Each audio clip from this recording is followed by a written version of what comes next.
Welcome to I Am a Leader special program with Narayan Khed MLA Bhopal Reddy garu.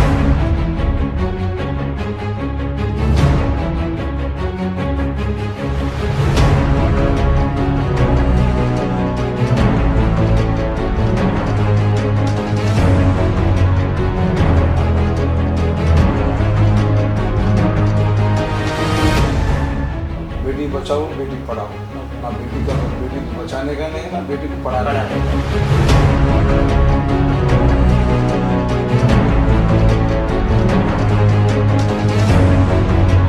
15 lakh रुपए अब जमा कर दो, 15 पैसा भी जमा तो मोदी की कोई नहीं, हिंदुज़म पे चलाने के चक्कर में है, लेकिन हिंदुज़म का यहाँ तेलंगाना में नहीं चलेगा।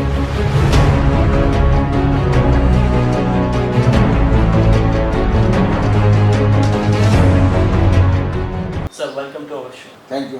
सर आप इलेक्शन कैंपेन में नारायण खेड की जनता को क्या बोलना चाहते हैं सर हमारी मीडिया के थ्रू? मैं नारायण की जनता को क्या बताना चाह रहा हूँ बोले तो, पुराने कांग्रेस पीरियड आप देखे, हर एक चीज़ में करप्शन था और डेवलपमेंटल एक्टिविटीज कुछ भी नहीं था। एटलीस्ट वो लोग पीने का पानी नहीं पिला सके, खेती बाड़ी के लिए पानी नहीं दिला सके, गांव में करंट नहीं दिला सके, खेती बाड़ी करने वाले फार्मर रहता उनका प्रोड्यूस जो है उसको खरीद नहीं सके, पेंशन में फ्रॉड, सब में फ्रॉड। अब उसके बाद अब क्या हो रहा है वो लोग देख रहे।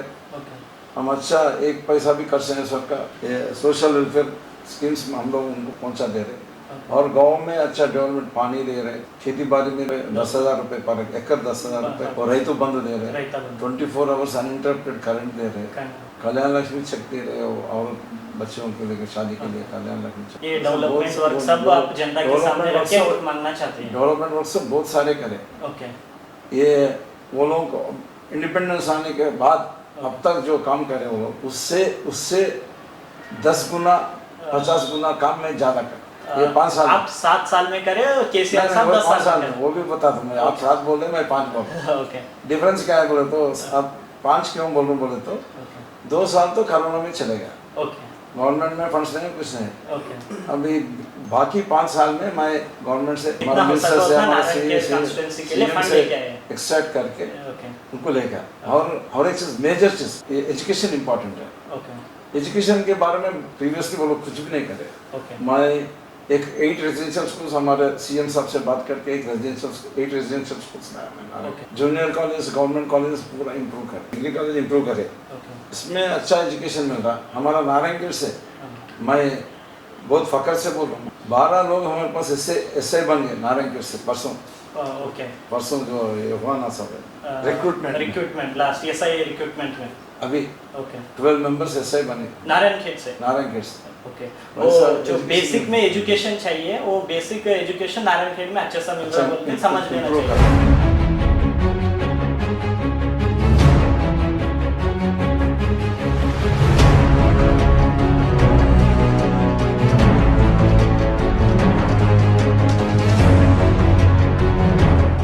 पूर पीपल को मेडिसिन देना है, मेडिकल ट्रीटमेंट देना है। जब हमारे पास गवर्नमेंट मेडिकल्स नहीं, हॉस्पिटल्स कुछ भी काम नहीं करते थे जी, इसमें डॉक्टर रहता था। अब अच्छा 150 बेडेड हॉस्पिटल नारायणगढ़ में बनाया, कलर में 30 बेडेड CHC बनाया, करसपुर में 30 बेडेड CHC बनाया और इसमें अच्छा फैसिलिटीज लाया।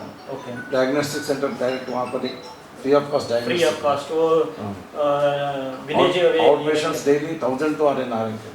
अच्छा, मिनिमम 1000 आ रहे आउट पेशेंट्स जो हॉस्पिटल। डेली डिलीवरीज 3 से 10 तक डिलीवरीज हो रहे हैं हमारे पास गवर्नमेंट हॉस्पिटल पर। जब एक डिलीवरी नहीं होता था जी, मुफ्त में लोगों को मेडिसिन नहीं मिलता था, ट्रीटमेंट नहीं मिलता था, अब मुफ्त में मिल रहा।